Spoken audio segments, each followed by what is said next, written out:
9월 20일입니다. 유다와 이스라엘의 첫 전투라는 제목으로 사무엘하 2장 12절에서 32절까지 말씀입니다. 다윗이 하나님께 여쭈어서 헤브론에서 왕으로 즉위가 됐죠.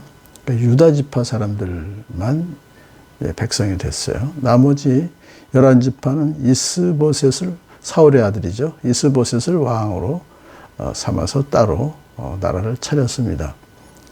어느 날 그 아브넬, 그 이스보셋을 왕으로 이렇게 옹립한 아브넬 장군이 기브온으로 군대를 거느리고 내려옵니다. 진을 쳤어요. 요압도, 다윗의 군대 장관 요압도 다윗의 부하들을 거느리고 기브온으로 가서 또 진을 치고 대치하게 됩니다.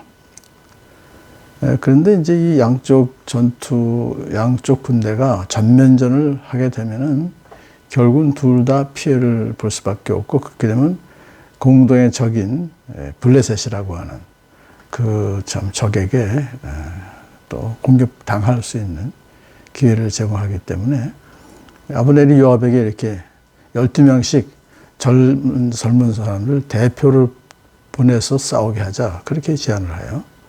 그러니까 이것은 희생을 최소화하려고 시작한 대표전인데 12명 모두 각각 24명이 다 죽고 말아요. 그래서 그것을 칼의 벌판이라고도 부릅니다. 그날의 싸움은 이제 삽시간의 전면전으로 확대되었고, 결국 아브넬이 거느린 이스라엘 군대가 요압이 거느린 유다 다윗의 군대에게 지고 맙니다. 다윗의 군대에서는 20명의 전사자가 나왔는데 아브넬의 군대에서는 360명의 전사자가 나왔고, 나머지는 도망쳐 버리게 되는 거죠. 마침 그 전장터에는 스루야의 세 아들이 있었습니다. 이 스루야라는 사람은 다윗의 누이였어요. 그는 이 요압, 물론 배다른 누이였었습니다. 근데 요압과 아빗의 아사헬 세 아들을 두었는데, 그러니까 이제 다윗과 이 요압, 아빗의 아사헬은 조카 관계, 다윗의 조카들이었어요. 삼형제 모두 다윗의 측근들이 되어서 정말 용감하게 다윗을 위해서 싸웠죠. 근데 특히 아사헬은 노루처럼 다른 박질을 잘했어요. 빨리 달렸어요. 그래서 아사헬이 이제 전장이 거의 유다가 다윗의 군대가 이기는 그런 즈음에 적장 아브넬을 봅니다. 그러자 아사헬이 빠르니까요, 다른 박질을 잘하니까 아브넬을 뒤쫓기 시작합니다. 참 자기 편이 지금 패색에 짙어진 상태에서 아브넬은 도망가죠. 그런데 이제 아사헬이 끝까지 아브넬을 쫓아가서 그를 생포하거나 죽이면은 매우 큰 공을 세우는 용사가 되는 것이죠. 그리고 또 이 전쟁을 확실하게 끝낼 수가 있기 때문에 끝까지 적장 아브넬을 쫓아가는 거죠. 자, 이제 그런데 서로 이제 싸움에서 아브넬은 아사헬보다 싸움을 잘한 것으로 보여요. 그렇기 때문에 발빠른 아사헬이 다가오자 아브넬은 그를 타이릅니다. 나를 그만 뒤쫓고 돌아서서 가거라. 그렇지만 아사헬은 그의 말을 듣지 않고 계속 쫓아옵니다. 아브넬은 다시 한번 타일릅니다. 내가 너를 죽여야 할 까닭이 없지 않느냐. 그건 이제 싸움은 자기가 잘한다는 것을 전제로 하는 것이죠. 자, 기분 나쁜 말이지만은 아사헬이 만약에 그의 말을 듣고 멈췄으면 죽지 않았겠죠. 근데 또 계속해서 이제 이렇게 더 말합니다. 아브넬이 내가 너를 죽이고 어떻게 너희 형 모압을 보겠느냐. 사실 같은 동족이고 또 같은 또 다윗의 참 측근들로서 과거에 두 사람은 서로 동료였기 때문에 참 서로가 잘 아는 사이였을 것이죠.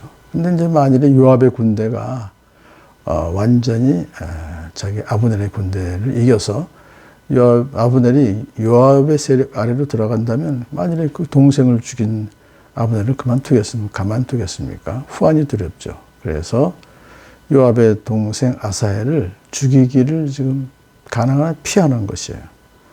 그런데도 아사헬이 물러가지 않고 계속 뒤쫓아오자 아브넬이 창으로 그를 찔러서 그 자리에서 즉사시킵니다. 그러자 나머지 두 형제 요압과 아비새는 아브넬을 계속 뒤쫓아서 죽이려고 하죠. 그러나 아브넬은 잘 도망가서 날이 어두워졌어요. 그래서 베냐민 지파들하고 같이 이제 이렇게 대치하고 있었습니다. 그러자 날이 어두워지자 아브넬이 요압에게 휴전을 제의합니다. 우리가 언제까지 이렇게 싸워야 하겠소? 이렇게 싸우다가는 우리 둘 다 비참하게 망하지 않겠소? 그 말이 맞는 거예요. 블레셋이 언제 쳐들어올지 모르니까요.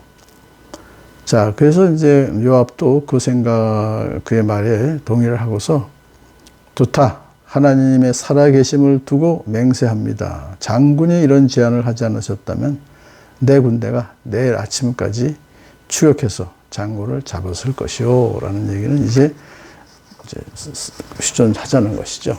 두 군대가 끝까지 싸웠다면 서로 이렇게 큰 피해를 입혔을 것이죠.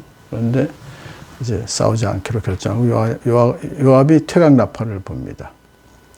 그러자 요압의 군대가 다 이제 더 이상 추격하지 않고 더 이상 싸우지 않고 돌아오게 되는 거죠. 여기서 이제 그 요압이 그렇게 싸움을 중지시켰던 것은 다윗 왕을 생각했다고 볼 수 있어요. 왜냐하면 동족 간에 무모한 피를 계속 흘리게 되면은 백성들의 원한을 사게 될 것이고 장차 온 이스라엘을 통치해야 될 다윗에게 치명적인 악 영향을 끼칠 수 있기 때문에 그래서 성질이 급하고 자기 동생도 잃었지만은 요압은 일단 싸움을 중지시킨 것입니다. 전투가 끝난 후 요압이 자기 군인들을 점호해 보니까 11명이 없고 이제 아사엘도 20명이 없었어요. 죽었다는 얘기, 전사했다는 얘기죠. 그리고 다윗의 부하들은 아브넬의 군인을 360명이나 죽였어요. 1대 18입니다. 이건 굉장한 차이죠. 그 요압의 군사들이 아브넬의 군사보다 더 잘 싸웠다라고 우리가 볼 수 있지만 결국 이런 결과를 가져오게 된 것은 하나님의 섭리가 있었음을 알 수 있습니다. 이제 이스보셋 왕가를 쇠퇴시키고 다윗 왕조를 굳건히 세워서 다윗이 신정국가를 이루고 온 이스라엘을 다스리게 하시려는 하나님의 원래 뜻, 그 섭리 때문에 그렇게 하신 것입니다. 오늘 본문에서 우리는 두 가지 사실을 발견할 수 있습니다. 첫 번째로는 이 전투에서는 승자나 패자가 없어요. 모두 슬픔을 맛본 거예요. 그러니까 하나님의 백성들이 서로 싸우게 되면 어느 편도 승자가 없다는 것입니다. 오직 바깥 세상의 원수들에게만 좋은 기회를 제공할 뿐이죠.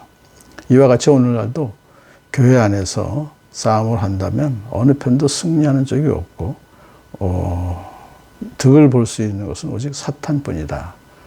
그러니까 교회 안에서의 분쟁은 절대 있으면 안 된다. 그런 뜻이고요. 두 번째 또 우리가 생각할 수 있는 것은 이 전투는 비록 동족 상잔의 비극이긴 했지만은 유다와 나중에 휴전했잖아요. 그걸 보면서 유다와 이스라엘이 결국은 한 동족이며 결코 영원토록 싸울 수 없는 그런 관계라는 것을 알면서 이것을 통해서 하나님께서 이스라엘을 결국은 온전한 신정 국가로 세우시려고 하는 그 뜻을 위해서 성실하게 은밀하게 역사하시는 분인가 할 수 있습니다. 그러므로 오늘날도 우리 성도들이 주 안에서 모든 것이 합력하여 선을 이룬다는 진리를 굳게 믿을 수 있는 것도 바로 이러한 하나님의 섭리와 역사 때문인 것을 우리가 알 수가 있습니다.